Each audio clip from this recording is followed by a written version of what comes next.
What's going on, YouTube? Ferocity here. Hope you guys are doing well. It's official. The Black Ops 6 beta was the biggest, baddest, best beta that Call of Duty has ever produced. At least according to the internal numbers over at Activision. Numbers that you and I are not privy to. But don't worry, they did release this graphic to highlight their accomplishments with the Black Ops 6 beta. Oh, sorry, your accomplishments, because at the end of the day, they're thanking you, the community. Thank you to our community. Together, you made the Black Ops 6 open beta the biggest Call of Duty beta ever.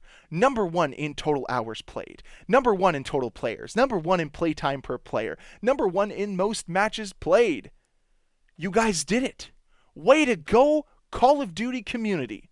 You guys made Black Ops 6 immensely popular and successful. I know to some people in this community, this reads like an honest, genuine thank you letter from the developers to the community. But to me, it reads like a bunch of BS. Like the common PR move that Activision always pulls after the beta to try to find the most positive highlights to throw out there. But none of these highlights have any data to back them up. It's just a bunch of words on a piece of paper that have no real proof to them whatsoever. I could make stuff up too. I won't though. Instead, what I will do is I'll dissect this idea that they did have the most successful beta ever. And I want to talk about it from both sides. The skeptical side and the side of them not lying, of actually being genuine about these numbers and how that could have been possible. Because I think there is a world where they did achieve these accomplishments. I'm just not too sure if it's this world. So let's first dive in on the skeptical side of things.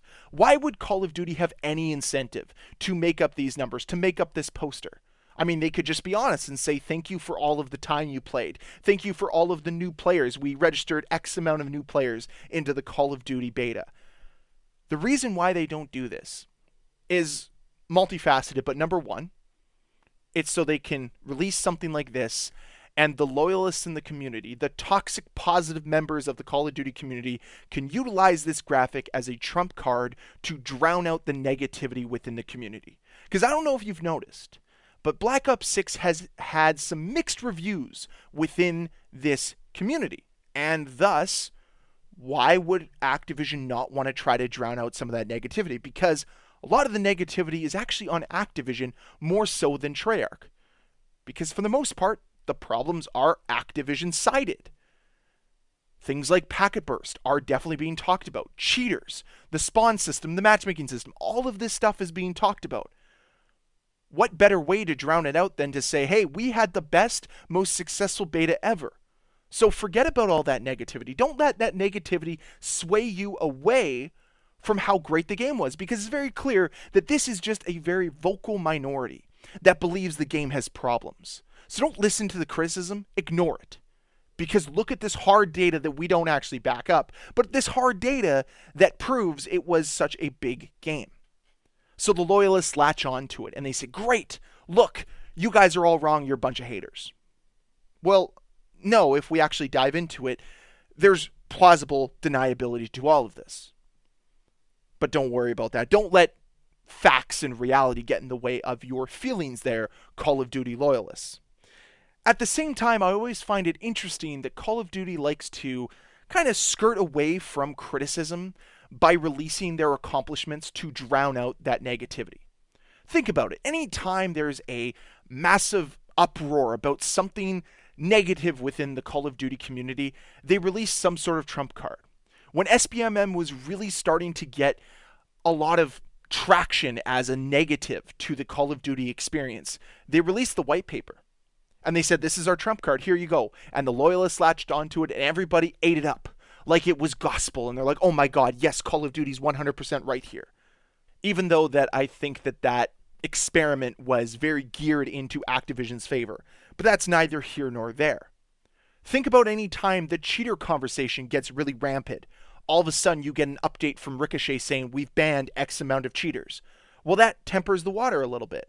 That eases the waves that are being caused, and people utilize it to say, hey, don't worry, the anti-cheat system's working as intended. They always like to cover up negativity with some sort of marketing message, and it's brilliant. This is what Call of Duty is so good at. They are very good at marketing their game and very good at drowning out the noise and trying to increase that positivity because that's what they need. At the end of the day, as much as Call of Duty is a video game, they are more so a marketing company that peddles a video game so that you can buy their crappy microtransactions. That's what they are. The video game is just a vehicle to sell the microtransactions. They don't really care about the quality of it. They just care about the level of marketing they put into it to ensure that you're interested in buying all of the little cosmetics they have. So that's why they have so many different cosmetics spanning across so many different genres so that you have something that appeals to you. Even though they don't have anything that appeals to me, but that's neither here nor there. Back to the skepticism part. It is in their best interest to drown out that negativity. It is in their best interest to also promote that this beta was great, it was grand, it was better than ever before. And because there's no way to check if these metrics are true or not, they can say whatever they want. And that's the beauty here, is Call of Duty has all the deniability in the world that these are fake. It's like, how can you prove that we're lying about this? There's no way to prove it. So they're in the perfect position to shift the narrative and at the same time come out smelling like roses to the loyalists, to the fringe players that are deciding whether or not to buy this game, and to the shareholders. This plays really well with shareholders. They don't know necessarily all the ins and outs of their game. All they care about is that the metrics are positive, and according to this graphic, they're great, so it plays really well to everybody other than those like myself that have been less than complimentary of Black Ops 6's beta. And don't worry, I will be making a video talking about everything wrong with Black Ops 6 that'll come out tomorrow. I had to push it a day because I felt this was more important to talk about. But nonetheless, all of this is to say that they're doing a really good job with drowning out the negativity because this spread like wildfire across social media, and right away the loyalists and the toxic positivity people were all over this saying, ha, Trump card their negatives, because heaven forbid somebody point out a flaw within your game. Heck, heaven forbid somebody point out a criticism. Oh no, Call of Duty is perfect. It's not. It has a long way to go, and honestly, all of the tools are at the disposal of Activision. They just don't want to do it because you continue to incentivize them by spending money on the newest Michael Myers skin that's coming out with Season 6 of MW3. But that's another video for another time, maybe. I don't even know if I'm going to touch on Modern Warfare 3 at all anymore. But that's the skeptical side of me. The skeptical side of me that looks at this and says there's no real data, and of course it's in Activision's best interest to do so. But what about that other side that says maybe these numbers are true? Maybe this is all real and we should believe Activision. How is that possible? And honestly, it's not that hard to think of a world where this is possible. This is the first beta that was ever available to Game Pass subscribers. That's how I accessed it. I refused to give Activision money, so I accessed the beta via Game Pass for PC. And that was a brand new market of players. I'd love to see the metrics on how many new subscribers came from the beta being available on Game Pass. So okay, I can see a world where there's more players than ever before, especially now that there's no console exclusivity with the beta anymore either, because they used to segment their population for players between PlayStation only weekends, then they had the early access for Xbox weekend, while PlayStation players had the open beta, and then like the final 2 days of the beta was open to everybody. And that really segmented the population and decreased the total number of players that probably would have accessed the beta. Mind you, that was all made so you would pre-order the game or move to PlayStation or whatever it might be. So I can see a world where these numbers are accurate because the beta was open for longer for more players to access. And because of how cheap Game Pass was, I mean, if you're a new subscriber, it was literally $1. You were able to access this beta for $1 and get almost a full week of playtime. No other beta has done that before. It used to be very limited. So that is honestly a great thing to see. I'm all for increased accessibility, and they did a great job with this beta. Look at me, complimenting Call of Duty. That does not happen very often, but don't worry, this is where the compliments end.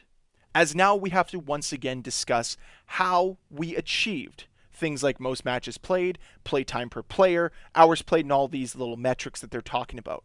And that is, of course, the brain rot gameplay that I've talked about already on this channel. The current gameplay loop in Black Ops 6, if you do not know, is extremely deceptive and reminiscent of social media apps like TikTok and Instagram Reels, where instead of the content actually being enriched with anything of value, instead it has exchanged that with psychological elements that keep you playing for longer. They are actively tricking you into playing the game longer by feeding you constant dopamine hits, by increasing the number of engagements you have over a very short period of time. And that's why you see the map design the way it is. That's why the spawn system is the way it is, to constantly be feeding you with engagements, because heaven forbid you potentially get bored. Now, I know personally there were moments in Black Ops 6 where I was bored, and it was because I had gone maybe 10, 15, 20 seconds without an engagement, and I'm like, there's actually nothing here. And because my brain was already tricked into this very addictive gameplay loop of constantly having engagement after engagement after engagement. It's totally understandable why it works. I get it. It doesn't make it any less predatory, though. And that's the real problem. Is while, yes, these metrics are impressive, but they came at what cost? You've thrown away the entire identity of the game. You've thrown away so much of the appeal of Call of Duty in exchange for a very shallow and simple-minded game design that is there solely to trick your brain into thinking the game is highly immersive, when it's not. It really isn't. There are aspects of Black Ops 6 that I really like, but when I step away from the gameplay loop, it is kind of a meh game. It really is. But because they have found a way to push you into this constant flow of a gameplay loop that promotes constant dopamine hits, they're able to keep you playing. It's that simple. And on top of it, when you think about the most matches played ever, think how much time you had in between matches to change up classes, to potentially do anything else. You didn't. You basically went from the after action report right into another game. They had to keep you going because the second you were left alone for 15, 20 seconds, you'd get bored and move on to something else. They had to maintain your short attention spans. That's what's happened here. That's why there's been more matches played, because, hey, you're already loading into the next one. Are you going to quit out? No way. You're going to keep trying to feed that dopamine loop over and over and over again. And understandably so. It makes sense. It's very easy to tell what they're doing here.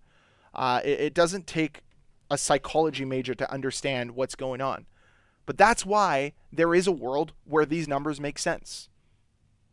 The beta was accessible to more people for longer. Okay, that's how total players happens. And on top of it, you have this insanely addictive gameplay loop because of how it tricks you psychologically. Makes a lot of sense how you get more hours played, more playtime per player, and more matches than ever before. And your entire game design is rooted around maintaining players' attention spans for longer, even though their attention spans are extremely short, so they continuously fire you with more and more and more stuff. Which is also probably why there's more disbanding lobbies in Black Ops 6 to keep those searches going quick. Because the last thing you want to do is potentially sit in a lobby for 20 to 30 seconds. And yet, even with all of this evidence of this being plausible, it's still hard for me to 100% believe confidently that what Activision is telling us is true, because they love to lie, and they love to control the narrative, and they love to drown out negativity and criticism. So they have a lot of incentive to do so right now.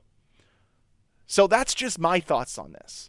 And maybe I'm thinking too much into it because it's just a poster at the end of the day, and maybe I'm triggered by it. I don't really know, and frankly, I don't care. But those are my thoughts. I think that there is two sides to every story, and I hope that I presented it well enough here for you. But let me know your comments and your thoughts down below in that comment section. And as always, guys, thank you so much for watching. If you enjoyed this video, please hit that like button. If you're still here after almost 15 minutes of me talking, holy smokes, good on you. Leave me a little emoji down below, or call me bad. Actually, you know what? Do that. Call me bad. If you have made it this far in the video, call me bad, and I hope you also hit that subscribe button, because I'll have more videos for you guys very soon, and I'll see you then. Bye.